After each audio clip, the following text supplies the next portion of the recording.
Ah, Valentine's Day, a day for roses, for chocolates, for whispered sweet nothings.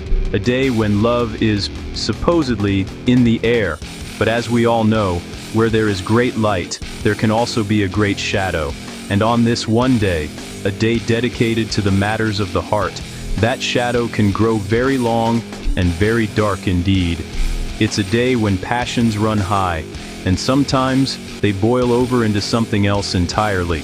Something sinister. Tonight, we're going to peel back the lacy, red velvet curtain of Valentine's Day. We'll be counting down some of the most notorious, the most chilling, the most heartbreaking crimes ever to be linked with February the 14th. These are stories that begin with the promise of romance, a special dinner, a shared glance, but end in a place far from any lover's lane.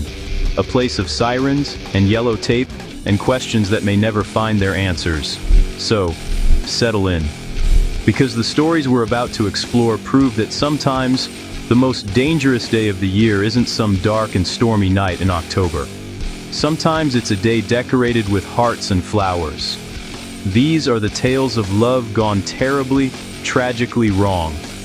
A different kind of Valentine's Day massacre, one that unfolds not just in history books, but in our very own neighborhoods year after year.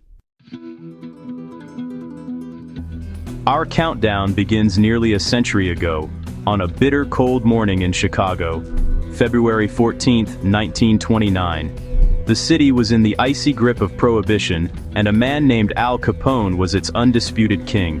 Capone had a rival, another gangster by the name of George Bugs Moran, and on this particular Valentine's Day, Capone decided it was time to send a message.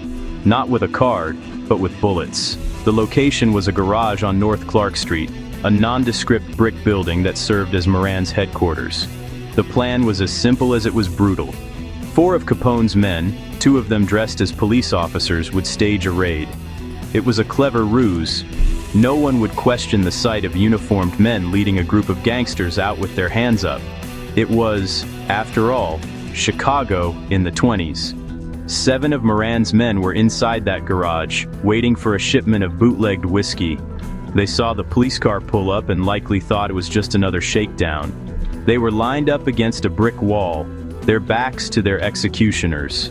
They probably never even saw it coming. The real target, Bugs Moran, was late. He saw the police car and, thinking it was a real raid, slipped away, saving his own skin. What happened next was not an arrest. It was an extermination. The quiet of the morning was shattered by the deafening roar of Thompson submachine guns and shotguns. Over 70 rounds were fired in a matter of seconds. The wall, the floor, the men, all of it was ripped apart. When the real police arrived, they found a scene of utter carnage. A bloody, twisted tableau that would be seared into the American consciousness. The St. Valentine's Day Massacre, as it came to be known, was more than just a gangland hit. It was a statement. It was Capone cementing his power in the most public and gruesome way imaginable. And it forever linked this day of love with a new, horrifying kind of passion. The cold-blooded passion for power and revenge. It set a dark precedent, a stain on the calendar that would never quite wash out. Let's fast forward 8 decades to a place far from the cold streets of Chicago, Pretoria, South Africa. The year is 2013. The man at the center of our story was a global icon, Oscar Pistorius, the Blade Runner, a double amputee who had captured the world's heart, competing on carbon fiber legs against able-bodied athletes in the Olympics. He was a symbol of triumph over adversity. He had it all: fame, fortune, and a beautiful girlfriend, a model named Riva Steenkamp. It was the early hours of Valentine's Day. Inside Pistorius's sprawling, heavily secured home, something went terribly wrong. The first reports were confusing. A tragic accident, it seemed. Pistorius, hearing a noise from the bathroom, believed an intruder had broken in. In a state of panic, he grabbed his 9mm pistol. He fired 4 shots through the locked bathroom door. Only, it wasn't an intruder on the other side. It was Riva. The world was stunned. How could this be? An accident? A terrible, fatal mistake made in fear? That was Pistorius's story. He claimed he was terrified, acting to protect the woman he loved, never imagining she was the one behind that door. He spoke of his deep vulnerability without his prosthetic legs, of the pervasive fear of crime in South Africa. It was a story some wanted to believe, the hero, brought low by a tragic error. But as investigators picked apart the scene, and as the trial began, a different narrative started to emerge. Prosecutors painted a picture not of an accident, but of a volatile, possessive relationship. They pointed to text messages Riva had sent, expressing fear of Pistorius's temper. They questioned the timeline, the screams neighbors had heard. Was it the sound of a man panicking, or the sound of a woman arguing for her life? The story of an intruder began to crumble. The trial was a global media spectacle. Every detail was scrutinized. Pistorius, the stoic athlete, was often a sobbing wreck in the courtroom. But the evidence was damning. The angle of the shots, the nature of the argument neighbors heard. In the end, the courts didn't buy the story of a mistaken intruder. Oscar Pistorius, the golden boy, the hero, was found guilty, first of culpable homicide, then, on appeal, of murder. A Valentine's love story that ended not with a kiss, but with 4 gunshots through a bathroom door. Some Valentine's tragedies are writ large on a global stage. Others are devastatingly small, intimate, and all the more heartbreaking for it. This is one of those. Let's go to Oxnard, California. The year is 2025. For 15-year-old David Gutierrez, this Valentine's Day was supposed to be special. It was a day for young love, for that nervous excitement that only a teenager on a first date can feel. He was going out, a simple date, a walk, perhaps. David and his date were near a middle school, a place that should be a symbol of youthful innocence, of hallways and classrooms and homework. It was still light out. But on this day, the innocence of the location would be shattered. As they walked, they were approached. Not by friends, not by another couple, but by someone with violence on their mind. An argument, police would later say, broke out. We don't know what was said. We don't know what trivial disagreement or perceived slight spiraled so quickly out of control. Was it a robbery? A gang-related confrontation? A senseless random act? The why of it remains shrouded in the fog of the immediate aftermath. All we know is that the argument escalated, and in the chaos a blade was produced. A moment of terror, a flash of steel. David was stabbed. Fatally. He was just 15. On a Valentine's Day date. He was rushed to the hospital. But the doctors, they could do nothing. The wound was too severe. He died there, his life cut short over a conflict that, on any other day, might have ended with a shove or a harsh word. But not on this day. On this day, it ended with a death. His family was left with an impossible grief. A son who went out for a date and never came home. The community was left in shock, grappling with the senselessness of it all. A young life, full of promise, erased in an instant. It's a chilling reminder that the darkness we're exploring doesn't just belong to gangsters and celebrities. It can find anyone, anywhere, even a 15-year-old boy on what should have been one of the happiest days of his young life. The pressures of Valentine's Day can be immense. The expectation of a perfect romantic gesture, the perfect gift, the perfect dinner. For some, when that perfection doesn't materialize, the disappointment can curdle into something far more dangerous. We find ourselves in Indiana, on February 14, 2025. For one couple, the day didn't begin with romance. It began with an argument. It was a disagreement that sounds, on its face, mundane, trivial even. It was about Valentine's Day plans, or, the lack thereof. One partner felt the other wasn't making enough of an effort. The special day wasn't feeling very special. It was the kind of argument that happens in countless homes. A fight over unmet expectations. A familiar script in many relationships. Usually it ends with a slammed door, a night on the couch, or maybe a grudging apology. But in this house, on this day, the argument didn't fizzle out. It escalated. The volume rose. The words grew sharper, more personal, more cruel. The simmering resentment that perhaps lay dormant beneath the surface of their relationship began to boil over, fueled by the specific pressures of this one single day. The argument moved from the verbal to the physical. What happened next is a grim, all too common story in domestic disputes. The fight turned violent. In a moment of rage, what should have been a sanctuary, a home, became a crime scene. One partner was left dead, the other, a killer, not a stranger, not a gangster, not an intruder, the person they had once promised to love and cherish. When police arrived, they found a tragedy born from a simple dispute over dinner plans. It's a stark illustration of how the emotional powder keg of a relationship can be ignited by the smallest spark.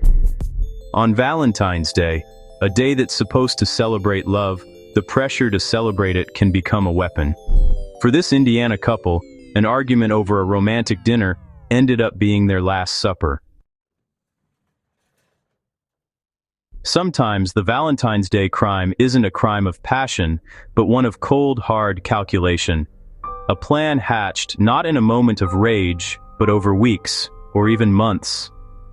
The date, February 14th, is chosen not for its romantic symbolism, but for its chilling irony. Or perhaps as a cruel final message. This was the case in 2010, in a story of a marriage that had soured into a murder-for-hire plot. The wife, let's call her the architect of this tragedy, had decided her marriage was over. But a divorce, it seems, was too complicated, too messy, or perhaps not profitable enough. She wanted her husband gone, permanently, and so she began to search for someone who could make that happen. She put out the word, looking for a hitman, a professional who could carry out the deed, leaving her free and clear. She found her man. A deal was struck. A price was named for a human life. And then, a date was chosen for the murder, Valentine's Day. Was it a sick joke? A way to twist the knife metaphorically before the real one came out? Or was it a practical choice, a day when a special outing could provide the perfect cover, the perfect opportunity for an accident or a robbery gone wrong? The plan was set. On Valentine's Day, the husband would be lured to a specific location under the pretense of a romantic celebration. The hitman would be waiting. It was a script for a movie, but this was all too real. The husband, likely thinking he was about to share a special moment with his wife, was walking into a trap orchestrated by the very same person. Fortunately, in this case, the plot unraveled before it could reach its bloody conclusion. Someone talked. The police were tipped off. Instead of a hitman, it was undercover officers who met with the wife to finalize the details. The chilling conversations were recorded, her intentions laid bare. She was arrested, her cold-hearted Valentine's plan exposed. The murder was averted, but the story stands as a bone-chilling example of how the symbols of love can be twisted to serve the most hateful of intentions. We travel back now to a time of innocence, or so it seemed. 1971, North Carolina. Jesse McBain, 19, and Patricia Mann, 20, were a young couple in love. He was a student at North Carolina State. She was studying to be a nurse. On Valentine's weekend, they did what young couples do. They went to a dance, a sweet, simple celebration of their affection. After the dance, they drove to a quiet, secluded spot, a local lover's lane. It was a place for privacy, for stolen kisses, for whispered promises under a starry sky. But on this night, they were not alone. The privacy they sought was invaded by an unimaginable evil. What exactly happened in those dark woods may never be fully known, but the evidence left behind tells a story of pure terror. They were ambushed, abducted from their car. Their ordeal was just beginning. Jesse and Patricia were taken from their spot, bound and subjected to what authorities could only describe as torture. The details are gruesome, a testament to the abject cruelty of their attacker or attackers. This wasn't a robbery. This was something far more sadistic. The motive appeared to be nothing more than the infliction of pain and suffering. Days turned into a week, and then another. Their families were frantic. Where were they? Posters went up. Searches were organized. The happy couple who had gone to a Valentine's dance had simply vanished. The search ended in the worst possible way. Their bodies were discovered in the woods, not far from where they were last seen. They had been tied to a tree. The cause of death was strangulation. The case, known as the Lovers Lane murders, sent a shockwave of fear through the community. Who could do such a thing? The investigation went on for years, decades even. Suspects were questioned, leads were followed, but the case grew cold. It became one of North Carolina's most infamous unsolved mysteries. A ghost story whispered among generations. A horrifying tale of two young lovers whose Valentine's night out ended in a nightmare from which they would never wake up. A convenience store. It's a place of mundane, everyday transactions. Gas, a lottery ticket, a late-night snack.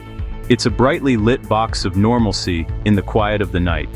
But on Valentine's Day, 1996, in a suburb of Fort Worth, Texas, a 7-Eleven became the stage for a crime of shocking brutality. The victim was a 19-year-old woman named Angela Felton. She was just doing her job, working the night shift. It was late. The store was quiet. Suddenly, the chime of the door wasn't announcing a customer looking for a Slurpee. It was announcing the arrival of two men. They were in disguise, their faces obscured. Their intent was clear from the moment they entered. This was a robbery. They were armed and they were aggressive. Angela, just a teenager, was behind the counter. She complied with their demands. She opened the register. She handed over the cash. It was a small amount, a few $100s at most. The take from a typical late-night shift at a convenience store. In the cold calculus of armed robbery, this should have been the end of it. They had the money. They could have just left. But they didn't leave. For reasons that defy any logic or humanity, one of the men raised his gun. Maybe Angela saw his face. Maybe she moved too suddenly. Or maybe, and this is the most chilling possibility, it was for no reason at all. He fired a single shot. Angela Felton, a 19-year-old college student working to pay her way, was killed for a handful of cash. On Valentine's Day, the crime was captured on the store's grainy surveillance camera. The fuzzy black and white footage showed the whole senseless act. It was a key piece of evidence, but it was also a haunting final image of a young life stolen. The two men fled into the night, leaving behind a scene of pointless violence. It was a stark reminder that on a day supposedly about the heart, some hearts are just empty and capable of inflicting immeasurable pain for the most trivial of gains. Beyond the headline-grabbing cases, the infamous massacres and celebrity trials, there's another, more insidious pattern to Valentine's Day violence. It's a surge in what can only be described as random malice. A statistical reality that shows February 14th is a magnet for assaults, stabbings, and altercations that erupt out of nowhere, often between complete strangers. It's as if the emotional pressure of the day creates a kind of static in the air, and any friction can spark a fire. Think about it. The bars and restaurants are packed. People are drinking more than usual. Some are celebrating, their joy spilling out into the streets. Others are nursing a loneliness or a recent heartbreak, their bitterness a coiled spring. It's a volatile cocktail. A minor slight, a bumped shoulder, a misinterpreted glance, an argument over a taxi can escalate with frightening speed. We see this pattern playing out year after year in police blotters from cities all over the world. Take, for instance, a case from Cavan Town, Ireland, in 2025. A young man is out, not necessarily on a date, just enjoying the nightlife. An altercation occurs with another group. Words are exchanged, and suddenly, he's the victim of a serious assault, left with significant injuries. It wasn't about love or a relationship, it was just proximity. Wrong place, wrong time, on a night when tensions were already dialed up to 11. These incidents don't always have a clear narrative. There's no jilted lover or premeditated plot. It's the chaos of a high-stakes social environment. It's the violence of opportunity. Police reports from Valentine's night are filled with these stories.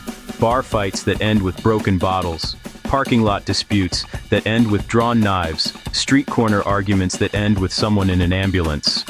This is the background noise of Valentine's Day crime. It's less a story of love gone wrong and more one of social friction reaching its breaking point. The holiday itself doesn't create the violence, but it creates the perfect conditions for it to flourish.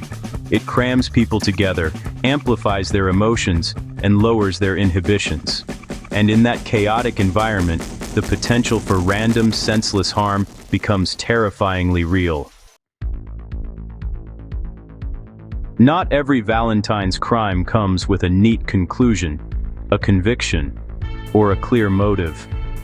Some remain shrouded in mystery, their secrets buried with the victims. They become local legends, cautionary tales, and eternal puzzles for investigators. One of the most enduring is the unsolved murder of Charles Walton, which took place in the quiet English countryside way back on Valentine's Day, 1945. Walton was a 74-year-old farm laborer. He was found dead on a hill, pinned to the ground with his own pitchfork, a slash hook deeply embedded in his neck. It was a murder of shocking, almost ritualistic brutality. The date, combined with the bizarre nature of the killing, immediately sparked rumors. Was it witchcraft? A local dispute that festered for years? The police investigated, but the case was a dead end. To this day, the murder of Charles Walton remains one of Britain's most famous unsolved crimes, a dark folklore tied forever to February 14th. Beyond these chilling enigmas, Valentine's Day also sees a spike in a more pervasive yet often hidden type of crime stalking and harassment. For those in abusive relationships or trying to escape them, the day can be a crucible. An ex-partner, feeling rejected and possessive, may see Valentine's Day as a trigger, a time to escalate their campaign of intimidation through unwanted calls, texts, or appearances. It's a day when a romantic gesture can become a terrifying threat. And then there's the predictable, yet no less tragic consequence of a day centered around celebration and drinking: DUIs. The roads on Valentine's night are more dangerous. More people are driving under the influence, returning from romantic dinners or parties. Every year, these decisions lead to crashes, injuries, and deaths. These aren't crimes of passion in the traditional sense, but they are crimes of negligence that leave families shattered. These are the wrong place, wrong time killings, the unsolved mysteries, the quiet terrors that don't always make the national news. They are the spectral crimes that haunt the periphery of Valentine's Day, a reminder that the danger isn't always a direct result of a relationship, but can come from the shadows, from a bottle, or from a mystery that time may never solve. Our final story is not about a crime of passion, of jealousy, or of greed. It's about a crime that, by a cruel twist of the calendar, has permanently scarred Valentine's Day for an entire nation. February 14th, 2018. The students at Marjorie Stoneman Douglas High School in Parkland, Florida, were celebrating Valentine's Day like teenagers everywhere. They were exchanging cards, candy, and flowers. The day was filled with the normal happy buzz of a holiday at school. Then, just before the final bell, a former student, armed with a semi-automatic rifle, walked onto the campus he had been expelled from. He pulled a fire alarm, a deliberate tactic to draw students and staff out into the hallways, to create chaos and confusion. And then, he began to shoot. The sounds of celebration were replaced by the sounds of gunfire and screams. The attack lasted for 6 minutes, 6 minutes of absolute terror. Students and teachers hid in classrooms and closets, texting their parents saying "I love you," not knowing if it would be for the last time.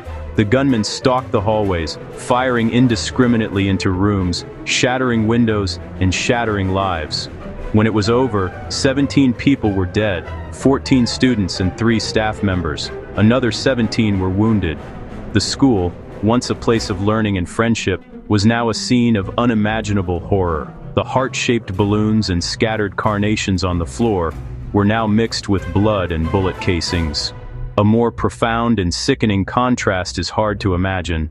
The Parkland shooting didn't happen because it was Valentine's Day. The date was a coincidence.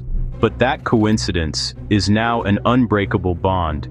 For the survivors, for the families of the victims, and for so many across America, February 14th is no longer a day of love. It is an anniversary of loss, a day of remembrance, a day of national heartbreak that casts a long, dark shadow over any celebration, a permanent reminder of the deadliest high school shooting in United States history.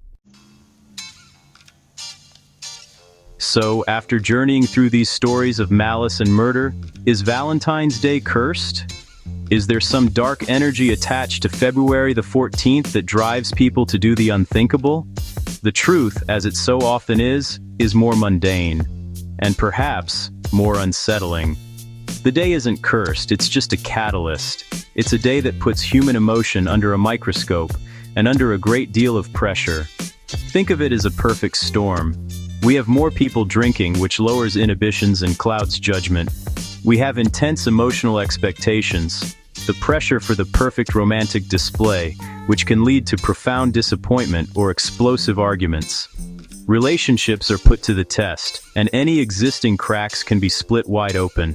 Public spaces are more crowded, increasing the chances for random friction and conflict. The day doesn't create monsters. It just gives the monster that might already be there a reason to come out. Ultimately, these crimes aren't the fault of a date on a calendar. They are the fault of human beings. They are stories of jealousy, rage, greed, and mental instability.